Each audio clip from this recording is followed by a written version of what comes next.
Okay, we're going to do some more troubleshooting. Excellent. Yeah. Do you want to hang out with me while we do some troubleshooting until you have to work the camera? Sure, I could do that. Maybe you could give me Milo's point of view on some things. Okay. Okay.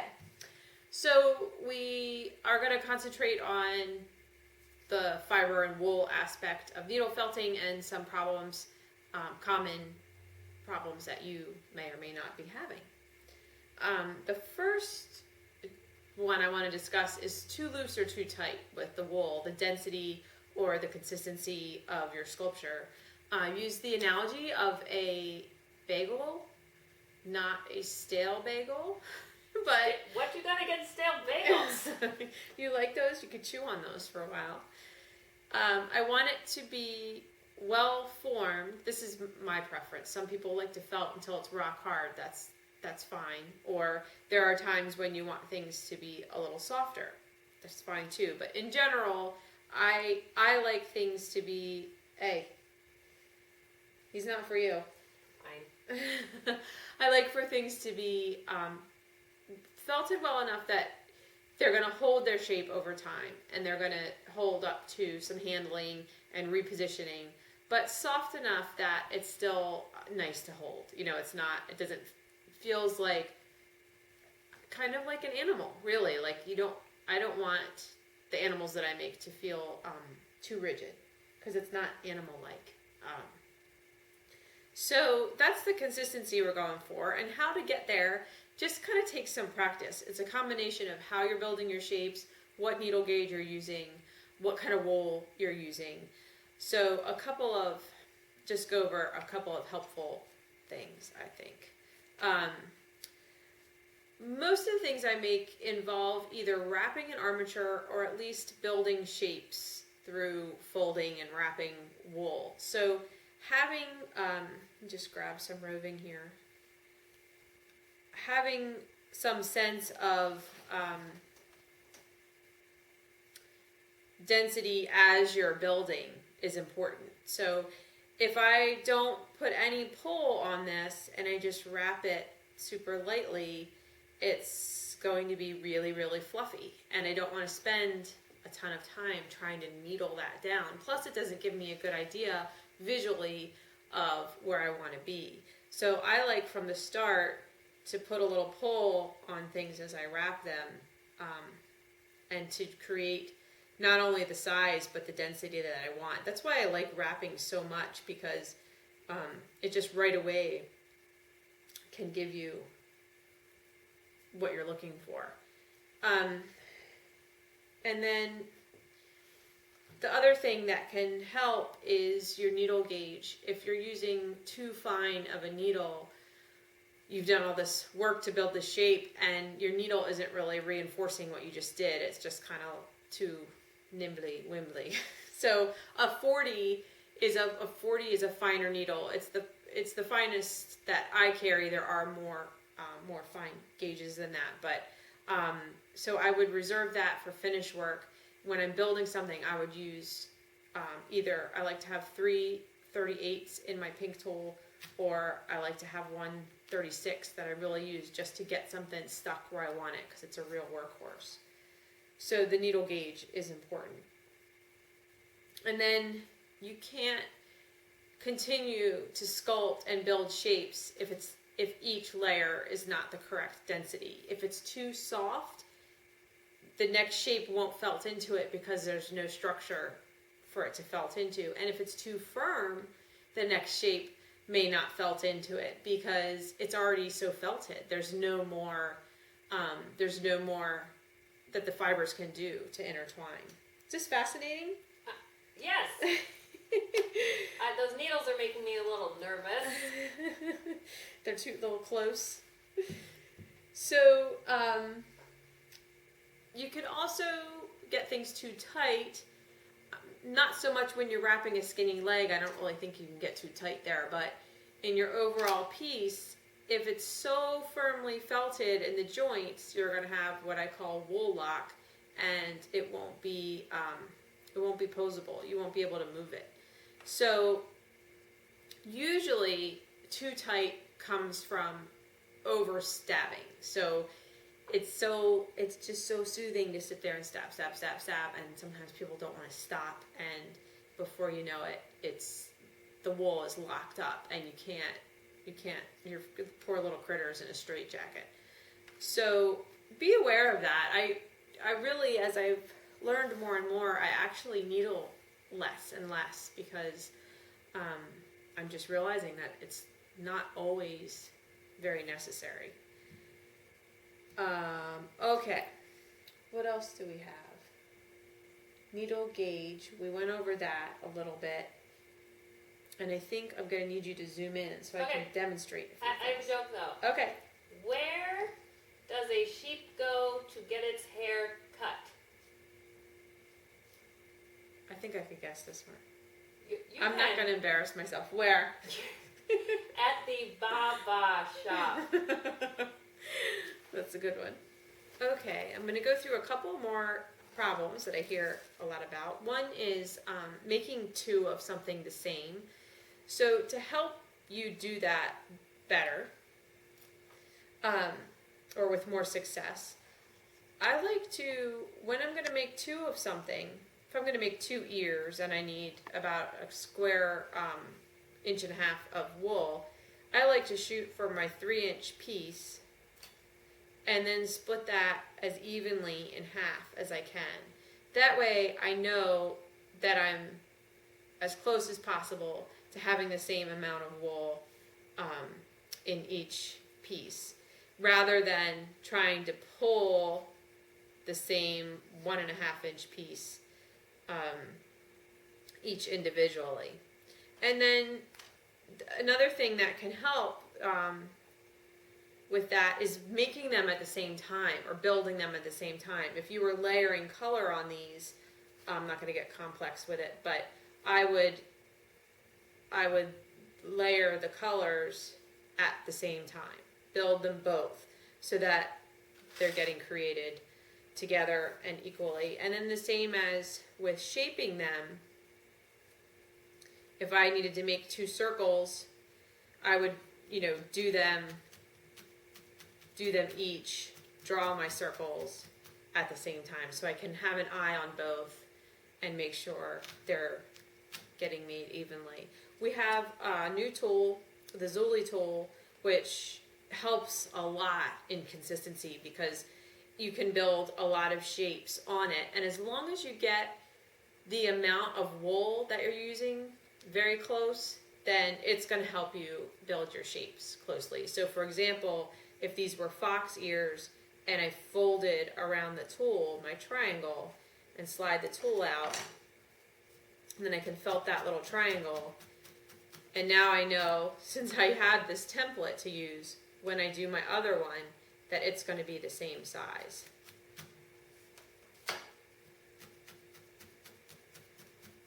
So pulling the wool at the same time, splitting one piece in half, building things at the same time, these are all good ways to help you create, similar size shapes or even shapes of 2 of something that are the same. Another little trouble spot is wrapping things tiny. I'm going to show you actually on a toothpick rather than wire, and I'm going to use just a little bit of this, maybe this lighter color. So the key is really, can you see this? Yes, but I am zooming extra. Okay. Oh, yes. Okay. The key is a tiny amount of wool. I think in general, people just have too much wool in their hands. So if I'm trying to make a tiny little toe, like this guy has, I'm going to take a really thin amount of wool and wrap down my wire. Now it's really helpful here to have some beeswax handy. We sell bags like this, and then you have it in a little dish on a little mug warmer and get it warm. And you put the beeswax on the wire and then wrap the wool into the waxed wire. You don't put beeswax right on the wool. It'll just soak it up and make a mess. And that's how and then you go, I usually go back if I can, just so I have something to really anchor the wool to back at the hand. So that's how you wrap something really, really tiny. And I go through that in the Tiny Toes tutorial. The other thing I want to show is using, like if I were to make a shape on the toothpick that's tiny, I'm going to make a little snowman nose. I could get some U-Smooth, which looks like this, and it's a little, actually hold on one sec, I'll go get it.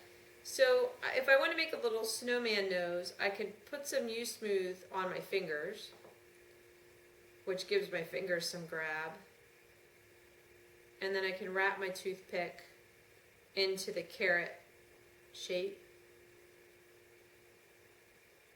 And then I can put some U-Smooth on that just to help. It kind of waxes it down like a mustache wax. And then I can slide that off. And the U-Smooth is just a little bit of a gripper.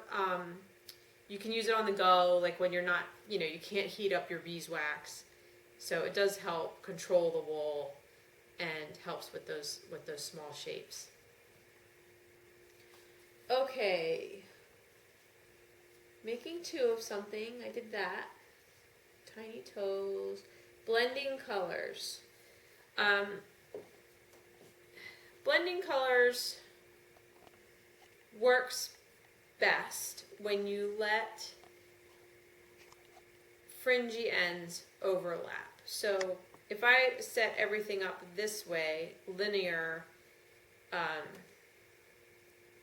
let's see, I've got a tan, I've got a gray, I've got a medium gray, and I've got a dark gray. When I do an ear, perhaps, something flat, this is fine. That's how I do it. I go light to dark, this would be the tip. Flip it over, I might have a little bit of core wool on here.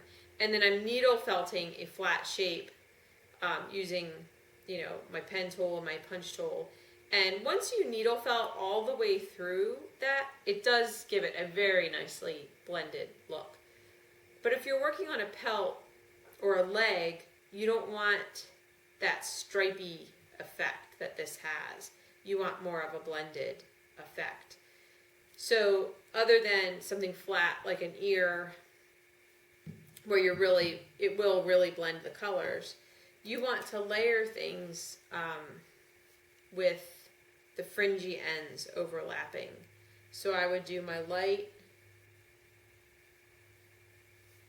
and then my next color, just leaving, can you see? Just leaving a little bit of the light showing underneath. So I'm letting the fringe overlap. And then the next color.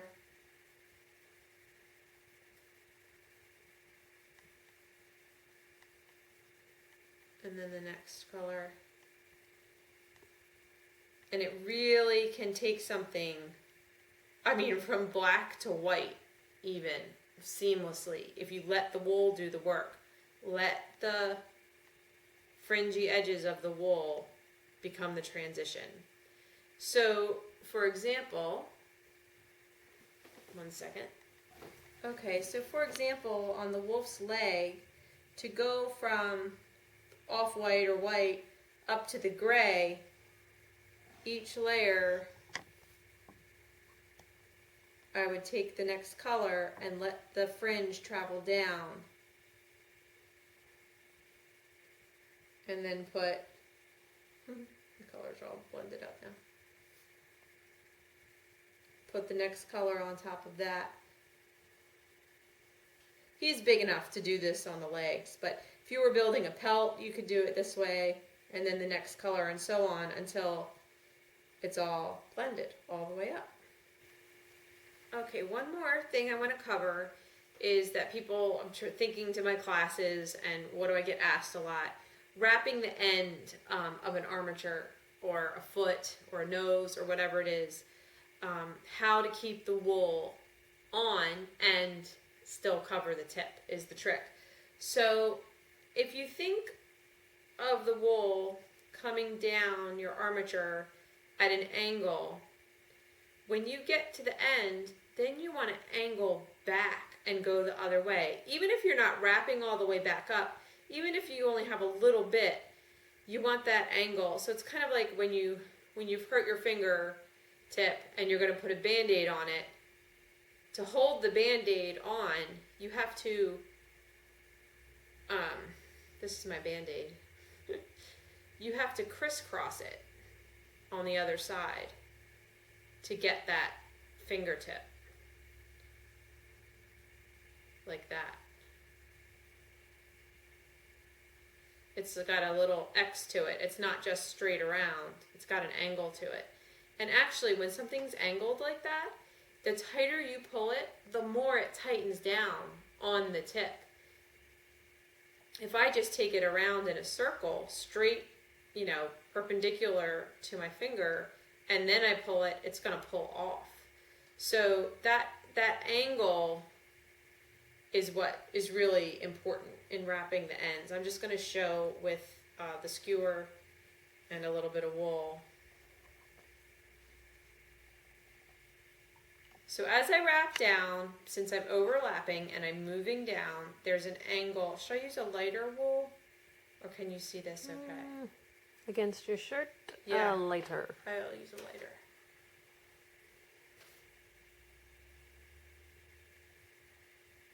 Okay.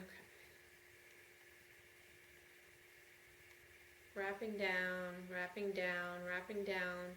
When I get to the end, I'm still going the same direction, and then right here, I want to angle back, and I can pull that really tightly, and it's not going anywhere. And even though I only have a little bit of fringe here, I'm going to continue that kind of feeling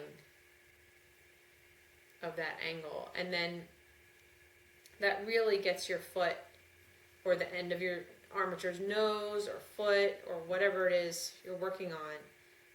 Really gets it tight. Okay, so another common problem is, two things. We're going to cover two things. You have too much wool, and so instead of getting rid of it, you just keep wrapping on the foot. And then you have this big club foot that after you've gone farther on your armature, you realize that you don't like. And so the question is how to deal with too much wool or a mistake like this. And I like to use a seam ripper, because what it does is it's going to fray the wool. First of all, it's just one pointy little thing, so you can really target. You don't even have to take all of the wool off. You can just target the top layer. And it's going to fray it in a way that is random and that you can blend it back in together. If you use scissors, you're going to get you're not going to be able to pinpoint the spot, and you're going to get a real blunt edge that you then have to try to somehow pull apart or blend back together. So the seam ripper it's great. It's one of my favorite things to have on hand. So without even putting more wool on, I've already minimized the club foot. But if I needed to, I could take more off and redefine it or change the color with another set color of wool. So the seam ripper is great, and doesn't even have to be at the end of a foot or on an armature. You could target any spot that's already felted with it, and really, without too much damage, undo something that you've done to fix it. I hope I covered some of the things that maybe you had a question about. If I didn't, you could always contact us and let us know what you're having trouble with, because we might make another troubleshooting video not too far down the line. So, let us know how we can help and what you'd like to see covered, and we'll see you next time.